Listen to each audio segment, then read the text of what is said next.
Amigos e amigas, muito boa noite. Estamos aqui mais uma vez para mais uma meditação. Eu gosto de chamar essa conversa nossa de meditação.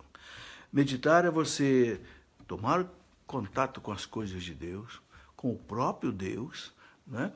E ouvir Deus falar no nosso coração e a gente perguntar para nós o que eu preciso mudar na minha vida. Este é o sentido, a importância da meditação. Né? O grande santo da igreja, São Francisco de Sales, doutor da igreja, ele dizia que para a gente meditar bem é preciso, primeiro, a gente se pôr na presença de Deus. Né? Deus está em toda parte, Ele é onipresente. Então, onde você está aí, Deus está. Deus está aqui também comigo. E ele fala mais ainda, Deus está dentro de nós. Porque o cristão, não estando em pecado grave, pecado mortal, ele é templo da Santíssima Trindade. Então, Deus está em nós. Mas será que nós estamos em Deus? Não é? Muito bem, então, muito boa noite a você que está nos acessando aí. Vamos começar a nossa reflexão. Hoje nós queremos conversar um pouco sobre a realidade do pecado. Tá, e também desse relativismo hoje moral, que muitas vezes nega o pecado. Né? Enfim, baseado na igreja, no catecismo da Igreja Católica, aquilo que ele nos ensina, nós queremos então refletir um pouco sobre isso hoje. Vamos, como sempre, pedir ao Senhor a sua graça, a sua bênção, para que a gente possa fazer um bom programa, uma boa conversa. Em nome do Pai, do Filho, do Espírito Santo. Amém. Vinde, Espírito Santo, enchei os corações dos vossos fiéis e acendei neles o fogo do vosso amor. Enviai, Senhor, o teu Santo Espírito, e tudo será criado, renovareis a face da terra. Oremos, ó Deus, que instruísse os corações dos vossos fiéis com a luz do Espírito Santo. Fazei, Senhor, que apreciemos retamente todas as coisas segundo o mesmo Espírito e gozemos sempre da sua consolação. Por Cristo, nosso Senhor. Amém. Pedindo à Virgem Maria, nossa mãe e guia espiritual, que interceda por nós nesta noite. Ave Maria, cheia de graça, o Senhor é convosco. Bendita sois vós entre as mulheres, e bendito é o fruto do vosso ventre, Jesus. Santa Maria, Mãe de Deus, rogai por nós, pecadores, agora e na hora de nossa morte. Amém. Glória ao Pai, ao Filho e ao Espírito Santo, como era no princípio, agora e sempre. Amém. São José, rogai por nós. Muito bem, meus amigos e amigas, nós queremos então meditar um pouco sobre essa realidade terrível que se chama pecado. Você pode, inclusive, mandar sua pergunta. Hoje vou ter condição de responder pergunta. Você pode, então, mandar. Eu gostaria de começar falando exatamente isso. Por que Jesus veio ao mundo, sofreu, padeceu na cruz, né, para tirar o pecado do mundo? A gente só compreende, meus irmãos, a gravidade do pecado, a feiura do pecado, a hediondez do pecado, quando a gente olha para o Cristo na cruz. E a gente vê o que o pecado fez com Jesus.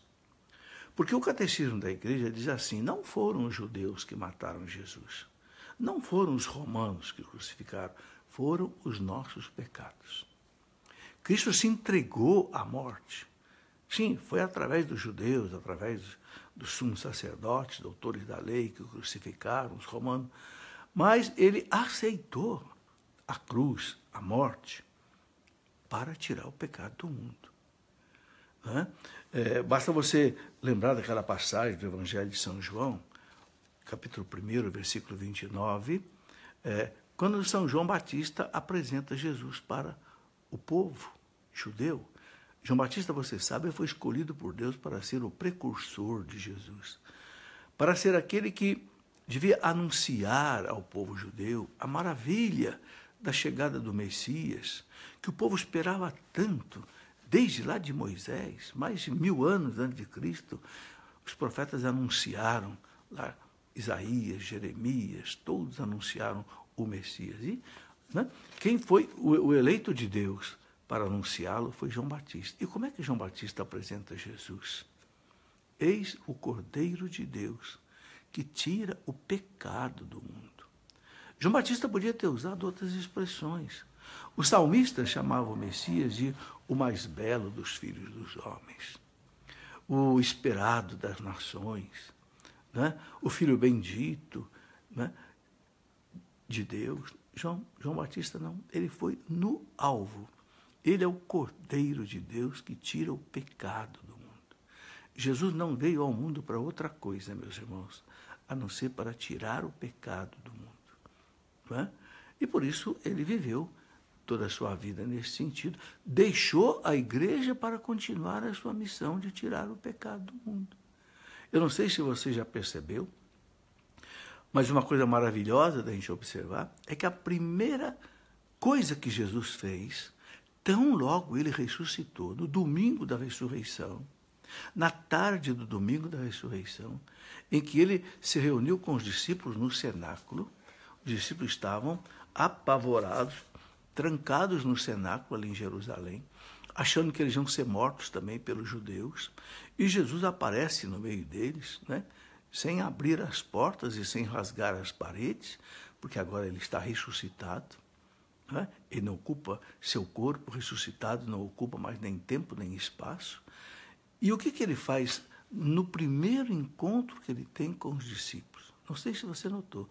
Está lá no Evangelho de São João, capítulo 20, versículo 22. Ele instituiu o sacramento da confissão. Por quê? Porque ele tinha acabado de conquistar com a sua morte, ressurreição, diante da justiça de Deus, o direito de nós sermos perdoados. Porque ele ofereceu à justiça divina um sacrifício de valor infinito, que é o sacrifício da sua vida, que nenhum homem poderia oferecer a Deus. O pecado feriu a majestade infinita de Deus. Então, só uma reparação de valor infinito podia libertar a humanidade diante da justiça divina, né, do pecado. Porque você sabe, Deus é misericordioso, mas Deus é justo. Ok? Então, o Cristo ofereceu uma reparação à justiça divina. Então, como ele tinha acabado de fazer isso, tinha acabado de ressuscitar, então ele encontra com os discípulos e vai dizer para os discípulos, né, ide pelo mundo inteiro. Assim como o Pai me enviou, eu vos envio a vós. A quem vocês perdoarem os pecados estarão perdoados. Você entendeu bem? Foi a primeira coisa que Jesus fez. Olha a importância desse sacramento. Ou seja, ele delegou aos apóstolos o poder de, no nome dele, pelo sangue que ele tinha derramado, pela sua morte, de nos dar o perdão. Então você está vendo que toda a obra de Jesus foi feita no sentido de tirar o pecado do mundo. É o que ele fez e o que a igreja faz. Por isso que nós nos confessamos com o sacerdote da igreja. Seria muito bom se Jesus tivesse dito, olha, vocês podem aí confessar direto comigo, com o Pai, estão perdoados. Não, Jesus, a quem vocês perdoarem os pecados estarão perdoados. Sabe, a lógica de Deus, meus irmãos, para a salvação do mundo é esta. Não sei se você já entendeu isso. O Pai enviou o Filho e o Filho envia a igreja. Ele fala, assim como o Pai me enviou, eu vos envio a vós, a quem vocês perdoarem os pecados estarão perdoados. Há uma outra passagem lá no Evangelho de São Lucas, Lucas 10, 16, só para a gente entender essa lógica da salvação, o Pai que envia o Filho envia a igreja. Há uma outra passagem lá, que é Lucas 10, 16, em que Jesus diz para os apóstolos, quem vos ouve, a mim ouve. Quem vos rejeita, a mim rejeita. E quem me rejeita, rejeita aquele que me enviou. Olha que interessante. Quem vos ouve, a mim ouve. Quem vos rejeita, a mim rejeita. Quem me rejeita, rejeita aquele que me enviou. Ou seja, ele me enviou e eu envio a vocês. Quem não ouvia vocês, quem não ouvia a igreja, não ouve a mim, não ouve o Pai. Veja, essa lógica é importantíssima da gente compreender. Então, aí você vê como o pecado é uma coisa tão grave.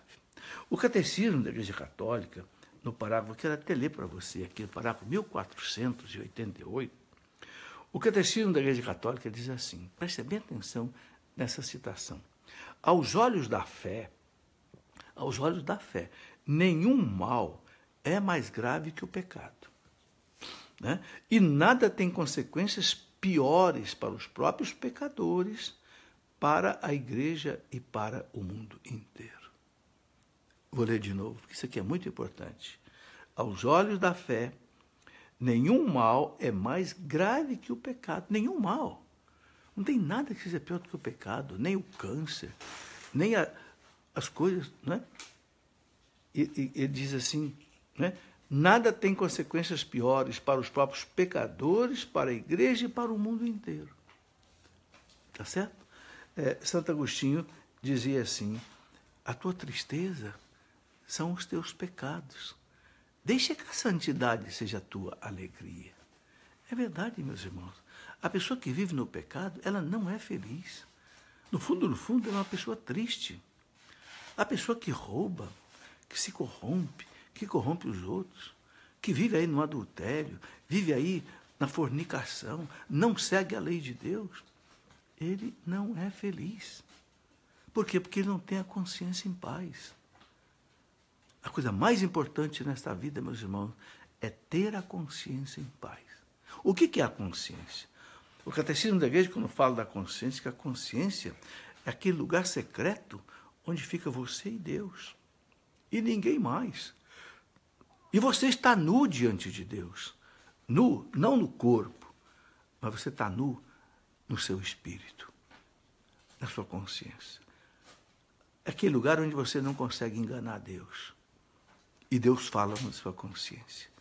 Né? Então, a pessoa que não tem a consciência tranquila, onde a consciência pesa, a pessoa não é feliz. Por isso que o Catecismo da Igreja chama a confissão de sacramento de cura.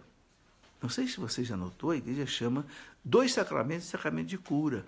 O sacramento da confissão e o sacramento da unção dos enfermos. Por quê? São sacramentos que curam. A unção dos enfermos, inclusive, cura o corpo, mas a confissão cura a alma. Há muitas pessoas, meus irmãos, que carregam um sentimento de culpa. Por exemplo, gente que matou, gente que abortou, gente que roubou, gente que fez o mal para os outros, fica com aquele peso. Ora, você quer tirar esse peso da sua consciência? É muito simples, se arrependa. Procure um sacerdote e confesse o teu pecado. Lance na misericórdia de Deus, naquela fornalha ardente do coração de Jesus, que é um coração de misericórdia. Lance. Por quê? Por que ele queima o seu pecado ali? Porque ele já pagou diante da justiça divina o seu pecado com a sua cruz. Só falta uma coisa agora, você lançar a sua miséria no coração de Deus. E isso através da confissão. Se não houver a confissão, sabe, não tem. Olha, eu quero ler o que o Catecismo fala aqui para nós, aqui no parágrafo 1497. Ele diz assim, olha, a confissão individual e integral dos pecados graves. Pecado grave tem que ser confessado. O pecado venial são tantos que a gente nem lembra deles. Mas ele fala aqui, a confissão individual e integral dos pecados, seguida da absolvição, continua sendo o único meio ordinário de reconciliação com Deus e com a Igreja. Então, olha o que o Catecismo diz, se você tem um pecado grave, o que é o pecado grave? O que é o pecado venial? Eu vou explicar. Se você tem um pecado grave, né, para se reconciliar com Deus e reconciliar com a igreja, porque o pecado fere a igreja. Então a gente tem que... Por que a gente confessa com o ministro da igreja? Porque a gente se reconcilia com Deus através do ministro, mas também, como ele é ministro da igreja, se reconcilia também com a igreja. Ok? Bom, o pecado grave, o catecismo diz que é aquele pecado que tem uma matéria grave. E essa matéria grave, o catecismo diz que principalmente que se refere aos 10 mandamentos. Então, amar a Deus sobre todas as coisas. Por exemplo, o catecismo fala, se por preguiça eu perco a missa, ou no sábado à tarde, ou no domingo, por preguiça, ou porque eu ponho outra coisa na frente. Ah, não, eu vou ver um jogo de futebol na televisão, vou ver um filme, vou não sei para onde, vou num shopping e não vou na missa, não. Preguiça ou desprezo, o catecismo fala, é pecado grave.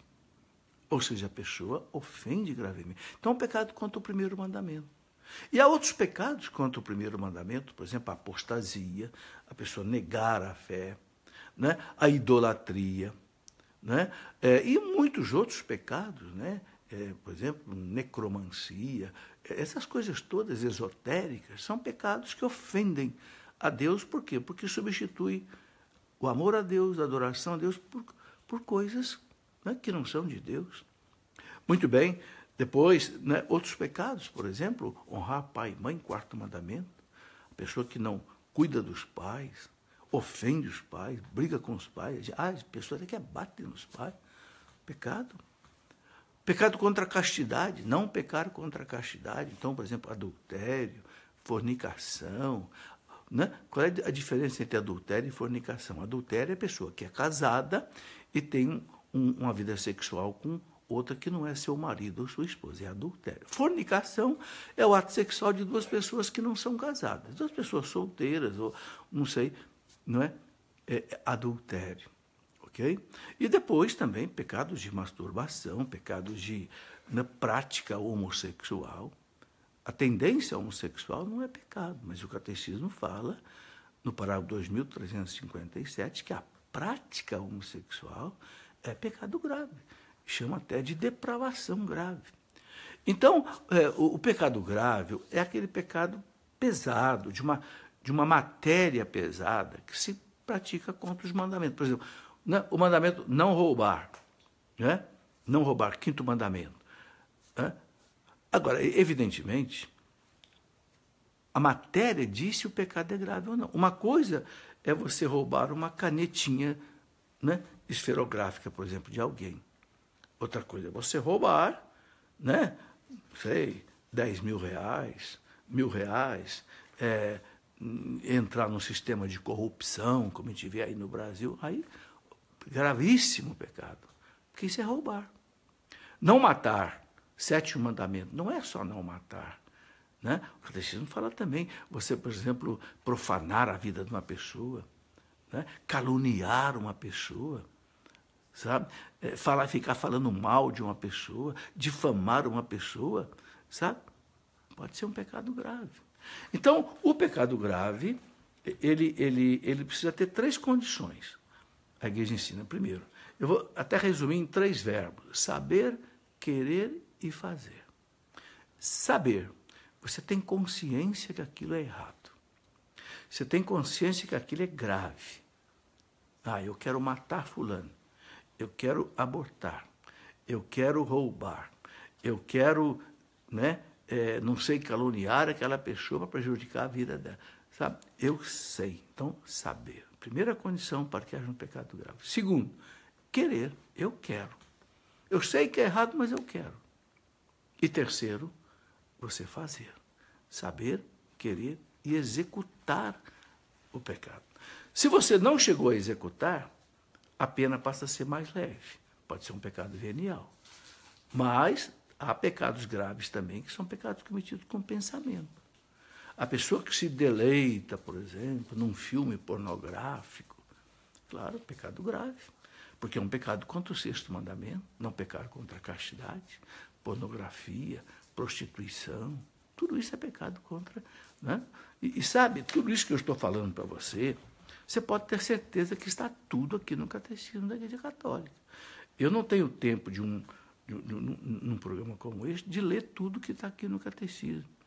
Mas o Catecismo, você sabe que, por exemplo, toda a terceira parte dele é sobre a moral católica. E aí ele pega cada um dos 10 mandamentos e ele explica qual é o pecado grave que fere cada mandamento. Entende? É muito claro o que ele diz aqui. Bom, eu tenho aqui já alguma pergunta na minha mão, e eu vou conversando com você e vou aqui respondendo as perguntas também. A Olinda Araújo pergunta assim: como perdoar alguém que cometeu pecado gravíssimo como esses acidentes de carro cujos condutores estão embriagados ou dopados e matam crianças, como o caso que aconteceu na orla do Rio de Janeiro. Nas leis dos homens, ele saiu ileso. E quanto às leis de Deus? Bom, Olinda, infelizmente, realmente, a lei dos homens é imperfeita. A nossa justiça é imperfeita. Agora, sabe, São Paulo diz na carta aos Romanos o seguinte, para a gente não fazer justiça com as próprias mãos. Deixar Deus fazer justiça. Né? Sugiro que você pegue a carta de São Paulo aos Romanos, capítulo 12, onde São Paulo diz exatamente isso. Né? Deixe a Deus fazer a justiça. Sabe, essas pessoas todas que matam deliberadamente, roubam e etc. e tal, pensam que vão passar ilesos diante de Deus? Não vão, não. A justiça dos homens pode falhar, mas a justiça de Deus não vai falhar. Evidentemente, nós devemos fazer de tudo para que a justiça dos homens aconteça. Né? E nós queremos a justiça ela é necessária, porque a justiça é que corrige, né, o pecador, o criminoso, né, aquele que fez coisa errada. Então, a justiça é necessária. Mas, infelizmente, na Terra nós não temos justiça perfeita, mas Deus vai fazer justiça. Né? Agora, outra coisa que eu queria dizer é o seguinte, é muito difícil julgar o pecado de alguém. Por isso que Jesus diz assim, não julgueis para que não sejais julgados. Ou seja, a justiça mesmo, perfeita, só Deus pode fazer. A gente não consegue, porque quem é que sabe de tudo que está por trás daquele erro que aconteceu? Uma coisa que a igreja ensina na teologia é que em todo pecado, em toda falta, existem as chamadas agravantes e atenuantes. Eu vou explicar. Por exemplo, vamos supor que uma pessoa no trânsito aí, teve uma briga no trânsito, perdeu a cabeça, de repente tirou uma arma e matou alguém. Num momento assim de intempestividade, tal, sangue quente e tal. Pecado gravíssimo, tirou a vida de alguém. Mas é diferente, por exemplo, da pessoa que premedita o crime. Eu vou matar aquela pessoa. Vai lá, compra uma arma, não sei, contrata um matador, aí há uma agravante no pecado dele. Entende? Então, o pecado há atenuantes e agravantes. Por exemplo, o Catecismo da Igreja diz assim, masturbação é pecado? É pecado. Você pode conferir aí, não é? Posso dizer até você, só para dar um exemplo, né? Eu não quero assim detalhar isso não. Por exemplo, parágrafo 2352 e depois o parágrafo também 2396. Diz assim, a masturbação é pecado. Mas aí ele fala assim, mas há alguns casos em que a pessoa está numa compulsão terrível, num problema psicológico terrível, não é? Onde aquilo virou já um vício, né, quase que incontrolável, a culpa pode ficar diminuída. Outro exemplo, o suicídio, pecado gravíssimo. A pessoa tirou a própria vida, a vida que só Deus pode dar e tirar de alguém. Mas o catecismo diz assim, há casos em que o suicídio pode ficar, a culpa do suicídio pode ser muito aliviada. Uma pessoa que está numa depressão profunda, um problema psicológico tremendo, ou uma pessoa que está sujeita a torturas, e ela tira a própria vida para não ser torturada, o catecismo fala, a culpa dela pode ficar muito diminuída. É por isso, inclusive, que a igreja diz assim, vamos rezar pelas pessoas que se suicidaram. Por quê? Porque ninguém de nós pode julgar a intensidade da culpa da pessoa. Entende? Por isso a igreja fala, né, uma coisa muito bonita que eu acho, sabe, meus irmãos? A igreja já falou o nome de mais de 20 mil santos que estão no céu canonizados.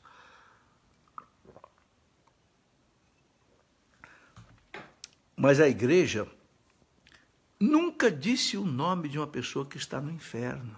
Que coisa interessante. A igreja não está dizendo que o inferno está vazio, não. Ela está dizendo que o inferno existe. Quem morre assim, brigado com Deus e não se reconcilia até o último instante de vida, a igreja fala, pode ir para o inferno, sim. O inferno é o quê? É viver eternamente sem Deus.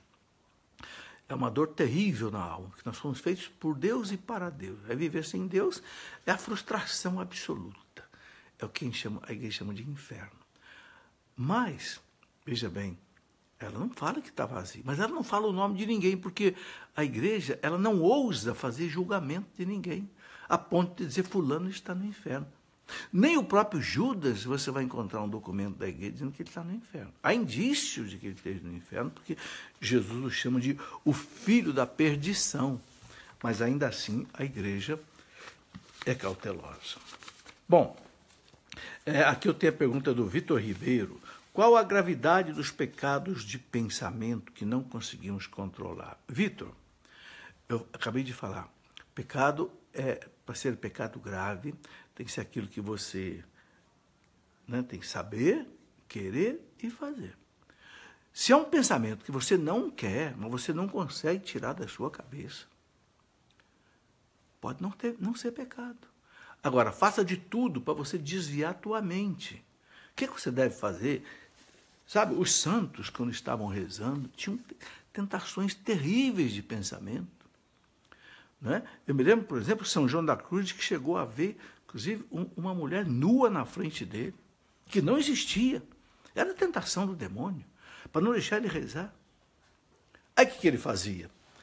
Ele fazia qualquer coisa para fugir daquilo.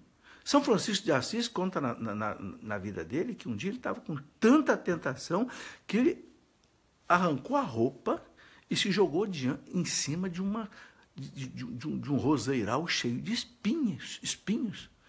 Tanto é que lá na Basílica de São Francisco, em Assis, existe lá um porção de roseiras lá. Eu vi lá com meus olhos que as roseiras não dão mais espinho. Rosas sem espinhos, porque dizem que são rosas milagrosas, que foi onde São Francisco se jogou. Um outro santo, eu não me lembro agora o nome dele, não sei se foi São Felipe Nélio que foi, São Bento, que numa tentação terrível, ele arrancou a roupa e se jogou na neve, o gelo da neve apagar o fogo da tentação. Então, claro, eu penso que a gente não precisa chegar nessas coisas. Então, a gente deve tentar fugir. Muda a tua cabeça, entendeu? Pega um livro, liga a televisão, sai para conversar com uma pessoa, fui. Agora, se há um pensamento realmente incontrolável, ele realmente, se for pecado, pode não ser pecado grave. Agora, deleitar-se num pensamento, ficar alimentando o pensamento, gostando, aí caracteriza pecado sério. Bom, Roberta de Jesus, quais são os pecados mortais? Roberta, é difícil a gente fazer uma lista, né? Olha, São Paulo, eu vou oferecer aqui uma dica. São Paulo coloca uma série de pecados em várias citações. Por exemplo, eu vou citar aqui rapidamente alguma coisa. Na carta aos Gálatas, por exemplo, Gálatas 5,19, São Paulo fala de alguns pecados. Ele chama de obras da carne, né? Ele fala assim, Gálatas 5,19, ele fala assim, as obras da carne são estas, fornicação, olha aí, aquilo que eu falei, é a pessoa que não é casada ter vida sexual com uma outra pessoa. Impureza, a impureza entra tudo, masturbação, sei lá, pedofilia, prostituição, pornografia, e vai embora, né? Libertinagem, daí também libertinagem tem a ver com isso. Idolatria, tudo que é culto a ídolos, não sei, gnomos, essas coisas todas aí, cristais, búzios, essas idolatrias todas. Superstição, está aqui, ó. Inimizades, brigas. Claro, inimizades assim, onde existe ódio, raiva, desejo de vingança, né? Brigas, ciúmes, ódio, ambição, discórdias, partidos, etc. Eu queria aqui destacar uma coisa. Jesus, quando fala dos pecados graves, que ele fala pecados que mancham o coração do homem, lá no Evangelho de São Mateus, capítulo 15, versículo 19 e 20, Jesus diz assim, é do coração que procedem más inclinações, assassínios, adultérios, prostituições, roubos, falsos testemunhos, difamações. São essas coisas que tornam o homem impuro. Aqui você tem uma lista de pecados graves. É difícil a gente fazer uma lista de todos os pecados graves. Eu vou dar uma referência interessante. Santo Afonso de Ligório, doutor da igreja, ele dizia assim, o pecado grave é uma coisa tão feia que a pessoa sabe que cometeu. Porque a consciência dela fica incomodada. Ele fala, o pecado grave é um negócio tão horroroso que a pessoa, né, ela comete o pecado grave de olhos abertos. Ou seja, já tem consciência do que está fazendo, sabe que é errado, mas quer fazer e faz. Então, ela sente. Ok? Agora, sabe, meus irmãos, a pessoa pergunta, o que eu devo confessar numa confissão ou não? Confesse tudo. Se você tem dúvida que determinado pecado é grave ou não é grave, confesse. Aliás, Santo Agostinho dizia assim, não despreze o pecado venial, não. Ele faz uma comparação dos pecadinhos com a chuva. Ele fala, uma gotinha de chuva não é nada, mas se cai muitas gotas de chuva, você pode ter uma inundação. Ou seja, o acúmulo de pecados leves leva ao pecado grave. Então, a gente não pode, né, desprezar os pecados leves. Ok? Olha, eu escrevi um livro, Por que confessar, como confessar, é um livro pequeno, onde eu mostro aqui, né, como você deve fazer um exame de consciência. Eu coloco aqui, né, inclusive, um questionamento que você deve fazer para você mesmo, para você fazer um bom exame de consciência, porque para se confessar, não basta a gente chegar no padre, não, tem que fazer um exame de consciência. O que eu cometi? Quais são os meus pecados? Examina, por exemplo, os pecados capitais. Eu, por exemplo, quando eu vou me confessar, antes eu rezo, me ponho na presença de Deus e faço um exame da minha vida. É por isso que é bom não ficar muito tempo sem confessar. Eu, no máximo, um mês eu me confesso. Aí eu fico pensando, quais são os pecados capitais? Eles são os piores pecados. A soberba. Soberba tem uma porção de filhos, né? Orgulho, vaidade, arrogância, prepotência, presunção, exibicionismo, né? Jactância, tudo é filho da soberba. Então, será que eu pequei na soberba? Depois, o pecado, né? O pecado da soberba, o pecado da cobiça, né? Da avareza, da ambição, né?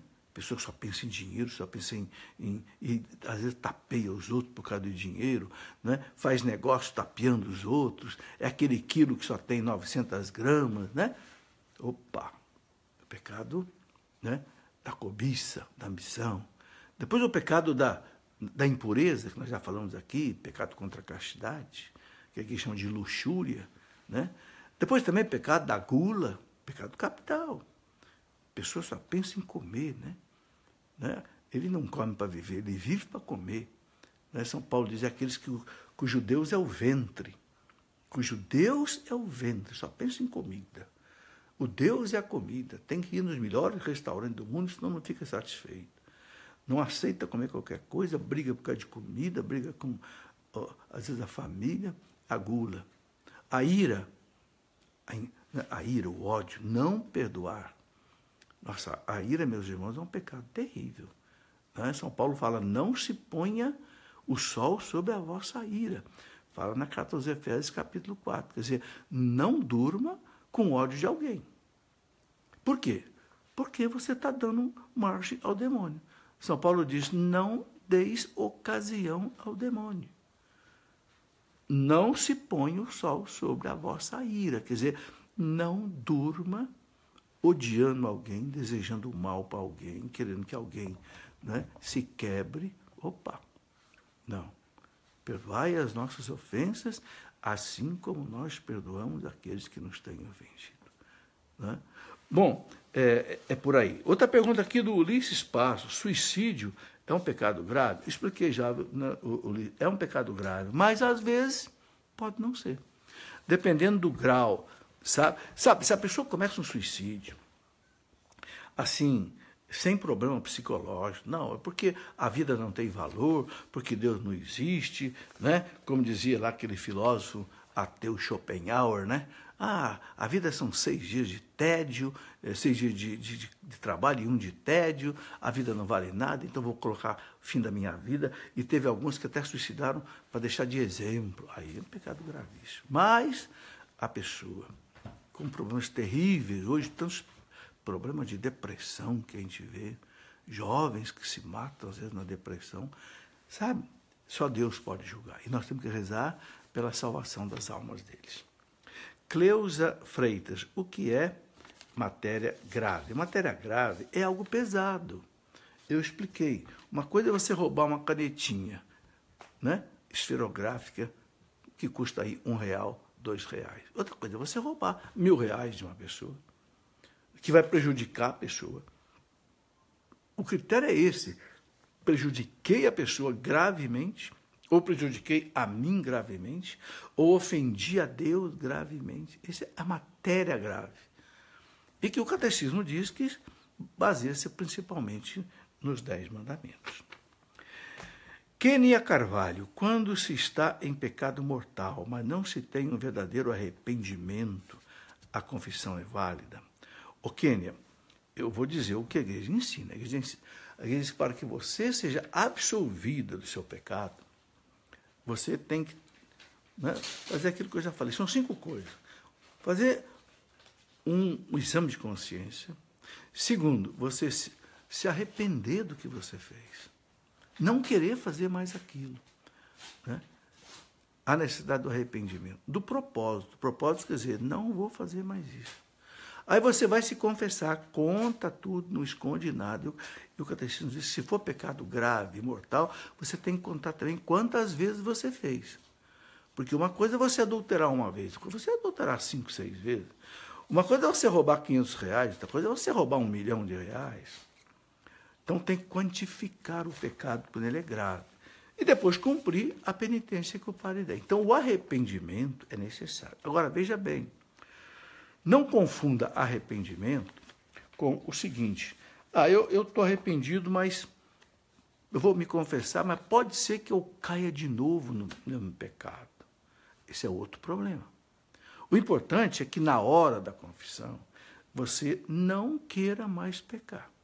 E você prometa a Deus que você vai lutar com a graça de Deus, confiando na misericórdia dele, com o auxílio da graça de Deus, numa vida de oração, para que você vença o pecado. Agora, a nossa fraqueza existe. Então, se a pessoa cai de novo, paciência. Né? Os jovens, às vezes, me perguntam assim, professor, mas eu confesso de masturbação, daqui a pouco eu caio de novo, o que eu faço? Confessa de novo. Ora, o que Jesus disse? Quando Pedro perguntou para ele quantas vezes tinha que perdoar, 7 vezes. O que foi que Pedro respondeu? Não, Pedro. O que foi que Jesus respondeu? Não, Pedro, não é 7 vezes, 70 vezes 7. Ou seja, Jesus chega a dizer assim, se teu irmão pecar com você 7 vezes ao dia, e 7 vezes ao dia ele vier te pedir perdão, perdoe seu irmão.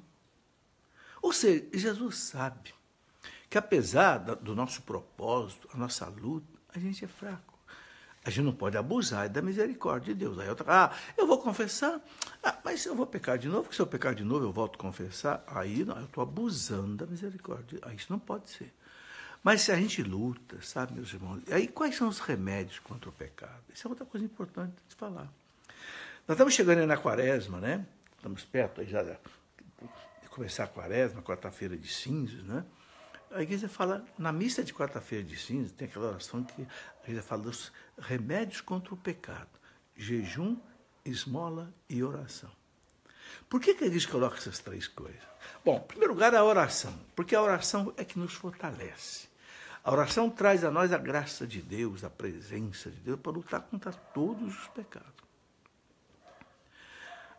Aí a igreja coloca o jejum, porque o jejum, ele quebra, né, a fraqueza da carne, para que o espírito, né, comande a carne, não a carne comande o espírito. O jejum não é para você sofrer. O jejum é para você, é um meio, não é um fim. É para você subjugar as paixões desordenadas da carne ao espírito, para que o espírito seja forte. Porque Jesus falou, o espírito é forte, mas a carne é fraca. A carne acaba derrubando o espírito. Então o jejum fortalece o espírito. E a esmola? Por quê? A esmola faz com que a gente se desapegue da gente. E quando eu falo esmola, não é aquela moedinha de R$1 que você dá lá na igreja só não, ou 50 centavos. É uma boa esmola, né? Sabe, é muito importante. Bom, eu gostaria de colocar aqui agora uma coisa que também hoje eu tenho notado, sobretudo na internet e outras coisas, que é o seguinte, o relativismo em relação ao pecado. O Papa Paulo VI disse o seguinte, que o pior pecado do mundo moderno é dizer que o pecado não existe. E hoje, o que eu estou notando? Na cabeça de muita gente hoje, nada é pecado. É o chamado relativismo, que o Papa Bento XVI chamou de ditadura do relativismo. Nada é pecado. Olha, meus irmãos, eu ando assustado. Por quê? Porque eu tenho encontrado, às vezes, pessoas que estão inseridas na igreja, gente até trabalhando em crisma, gente trabalhando em catequese, aceitando que não é pecado uma porção de coisas que a igreja diz claramente que é pecado. E são pessoas que estão na igreja ensinando os outros coisas erradas, ensinando que a prática homossexual não é pecado, ensinando que masturbação não é pecado, ensinando que pornografia não é pecado, ensinando que você incitar sexualmente as pessoas aí pela internet, não é pecado. Como não é pecado? Jesus diz escândalo, né? Ele fala, ai daquele, haverá sempre escândalo, Jesus disse, mas ai daqueles que derem escândalo. O que é o escândalo? A palavra escândalo do grego quer dizer uma pedra de tropeço. Ou seja, você dá um escândalo quando você é motivo de pecado para alguém. Entendeu? Se alguma coisa que você põe aí na internet, uma fotografia pornográfica, uma cena pornográfica, um vídeo pornográfico, que pode levar um jovem ao pecado, alguém ao pecado, você está dando escândalo. Jesus está dizendo, ai daqueles que derem escândalo. Haverá escândalo, mas ai daqueles que derem. Era melhor que ele amarrasse uma pedra de moinho no pescoço e se atirasse no mar, do que escandalizar os pequeninos. Então, meus irmãos, eu ando horrorizado, nada é pecado. O que é o relativismo? O relativismo é o seguinte, não existe mais a verdade, não existe mais o bem e o mal, não existe mais o bem e o mal, isso é o relativismo. Então, cada um faz a sua moral, cada um faz a sua lei, cada um faz a sua religião, e Deus não vale mais nada, o catecismo não vale mais nada, a Bíblia não vale mais nada. Eu sou Deus. É aquilo que aquele escritor russo cristão Dostoiévski dizia. Se Deus não existe, então eu sou Deus. Se Deus não existe, então tudo é válido. Acabou a realidade. Sabe? Agora, que os pagãos, os ateus vivam assim, não é novidade. Agora, o que eu ando assustado, meus irmãos, é de encontrar gente dentro da igreja, até padre,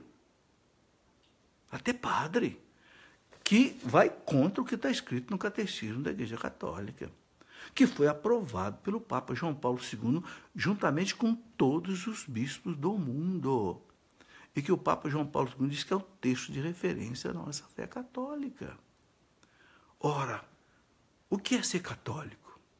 É cada um fazer a sua lei, fazer o que quer? Não. Ser católico é obedecer a lei de Deus, obedecer aquilo que a igreja ensina. Bom, deixa eu colocar mais uma pergunta aqui. Rogério Yamashita, qual é a verdadeira origem do pecado? Ô Rogério, a igreja ensina que o pecado começou lá no pecado original. O pecado original enfraqueceu a natureza humana, né? Enfraqueceu a inteligência, enfraqueceu a liberdade, enfraqueceu a vontade. Aí está a raiz do pecado. São Paulo fala na carta aos Romanos, Romanos 6, 23, o salário do pecado é a morte. E aí tem uma outra, ou seja, nessa frase São Paulo quer dizer assim, todo pecado, ou melhor, todo sofrimento, toda lágrima, toda dor e a morte tem como raiz o pecado. Não é necessariamente o meu pecado, também. O meu pecado gera a minha miséria, mas às vezes o pecado da humanidade. Porque uma criança nasce doente? Porque o justo sofre? Ele que não tem pecado. É a reflexão que eu fiz no sábado. É o pecado da humanidade, que desce sobre toda a humanidade. A humanidade é solidária, ok? Então, a pessoa sofre sem culpa. Um pai irresponsável, que podia dar à sua família um bem-estar, mas ele vive uma vida dissoluta, gasta todo o seu dinheiro, bebendo, roubando e jogando, e deixa a família passar fome. Os filhos que vão passar fome não têm culpa disso. Alguém tem culpa disso. Alguém cometeu um pecado lá atrás. Então, isso é importante a gente pensar. Bom, deixa eu ver se tem aqui mais alguma pergunta. Olha, tem muitas coisas que nós podemos ainda analisar, que não cabe tudo, né? Aqui tem a pergunta da Olinda Araújo, que pergunta o seguinte: me disseram que se não fosse o pecado original, seríamos eternos. É verdade? Olinda, o que o Catecismo da Igreja diz é que se não tivesse havido o pecado original, um dia aqui nós podemos fazer um programa só sobre o pecado original. Se não houvesse o pecado original, o homem não morreria. Isso está escrito no Catecismo. Ou seja, nós passaríamos dessa vida para talvez uma outra vida sem passar pelo trauma da morte. Ok? Porque a alma não morre, né? Há uma morte que é a separação do corpo e da alma, mas a alma continua viva. Então, se não houvesse o pecado original, o nosso corpo passaria por uma transformação sem o trauma da sepultura. Ok? Muito bem. Bom, meus amigos, última pergunta de hoje. Bom, já respondi a da Cleusa, o que é matéria grave, eu já respondi. Tá? Eu quero só concluir essa nossa reflexão aqui, colocando aqui um pensamento muito, muito interessante de Santo Agostinho. Santo Agostinho lembra que ele diz assim: o acúmulo dos pequenos vícios traz consigo a desesperança da conversão. Então, nós falamos muito de pecado grave, mas não se descuide dos pecados pequenos. Aquelas preguicinhas, aquelas mentirinhas, aquelas palavrinhas indecentes, aquelas palavrinhas indecorosas. Sabe? Santo Agostinho diz assim, olha, o homem não pode, enquanto está na carne, evitar todos os pecados, pelo menos os pecados leves. Ele fala, não tem jeito de não pecar. Mas esses pecados que chamamos leves, não os consideres insignificantes. Se os consideras insignificantes ao pesá-los, treme ao contá-los. Um grande número de objetos leves faz uma grande massa. Um grande número de gotas enche um rio. Um grande número de grãos faz um montão. Qual é, então, a nossa esperança? Antes de tudo, a confissão. Olha, Santo Agostinho, lá no século IV. Essa citação está no Catecismo da Igreja, do parágrafo 1863. Ok? Eu quero concluir. Algumas pessoas perguntam o que é o pecado contra o Espírito Santo. Não é um pecado como outro qualquer. O pecado contra o Espírito Santo é a pessoa fechar o coração para a graça de Deus, endurecer o coração. Deus oferece o perdão, a pessoa sabe que está errada, mas a pessoa não quer se converter. Não importa qual é o pecado. Ela fechou o coração. Ela sabe da misericórdia de Deus, mas ela quer continuar vivendo no pecado. Não, aí não é que Deus não tenha poder para perdoar. A pessoa que se fechou para o perdão de Deus. Por isso, meus irmãos, é preciso a gente rezar muito. E eu quero terminar rezando um instante com você, pedindo ao Divino Espírito Santo, que é o nosso santificador, ele que habita a nossa alma, pedir a vós, Divino Espírito Santo, né, que nos convença do nosso pecado. Não para que a gente fique desesperado, desanimado. Não. São Francisco de Sales dizia, quando você pecar, não fique desesperado, não fique pisando a sua alma. Não, levante a sua alma. Vá se confessar, não fique pisando em você mesmo, né? O não se perdoar É muito grave. Deus nos perdoa, nós temos que nos perdoar. E a igreja ensina que a pessoa que humildemente aceita os seus pecados, ela cresce. Cresce em santidade porque cresce em humildade. Então, quero pedir ao Divino Espírito Santo nesta noite que conceda a todos nós, primeiro, a graça de uma boa confissão. A graça de nós termos coragem diante de Deus de olhar os nossos pecados. E Deus não aponta os nossos pecados para nos acusar, para nos fazer sofrer. Não. Quem faz isso é o demônio. Deus aponta suavemente o nosso pecado, com carinho, com amor, para que a gente tenha coragem de chegar diante do sacerdote e colocar tudo para o sacerdote sem, assim, medo, sem vergonha, sabendo que não é o sacerdote simplesmente que vai te perdoar, mas é o próprio Deus, o próprio Jesus, que através dele nos perdoa. Quero pedir ao Divino Espírito Santo que nos dê esta graça de tirar do nosso coração qualquer medo, qualquer receio de se confessar, de confessar bem. Qualquer vergonha, qualquer escrúpulo, né? Qualquer, não sei, empecilho, obstáculo que possa impedir de Deus arrancar da nossa alma os pecados. Que, como disse a igreja, é a pior realidade que existe para o pecador, para a igreja e para o mundo. Senhor, na tua misericórdia, na tua bondade, pelo teu sangue derramado por nós, Senhor, na cruz, eu peço essa graça a mim e a todos os meus irmãos, pela intercessão de Nossa Senhora, pelas dores de Nossa Senhora no Calvário, vendo o seu Filho morrer na cruz, crucificado. Glória ao Pai, ao Filho e ao Espírito Santo, como era no princípio, agora e sempre. Amém. Quero mostrar a você 2 livros que eu acho que pode te ajudar. Um eu já mostrei, Por que Confessar, Como Confessar.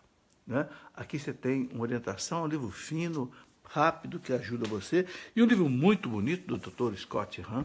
O Dr. Scott Hahn era um pastor protestante que se converteu ao cristianismo profundamente, maravilhoso. Eu estive com ele 2 vezes na sua casa, eu trouxe inclusive aqui a Canção Nova uma vez, e ele escreveu esse livro maravilhoso, Senhor, tem de piedade. Né? Tem de piedade, o subtítulo do livro é exatamente esse, o poder de cura da confissão. Veja, um ex-protestante, né, que batia na igreja falando do poder de cura da confissão. Esses livros eu tenho certeza que podem ajudar você, sobretudo agora nesse tempo de quaresma, a fazer uma boa confissão, se reconciliar com Deus, se reconciliar com a igreja. Muito obrigado, meus amigos que me acompanharam até agora. Muito boa noite a vocês todos, que Deus os abençoe. E, se Deus quiser, nós voltaremos ou na sexta-feira à noite, às 20 horas. Se eu não conseguir na sexta-feira, você vai ver sempre uma chamada aí pelo Facebook, ou talvez no sábado à noite. Fique com Deus.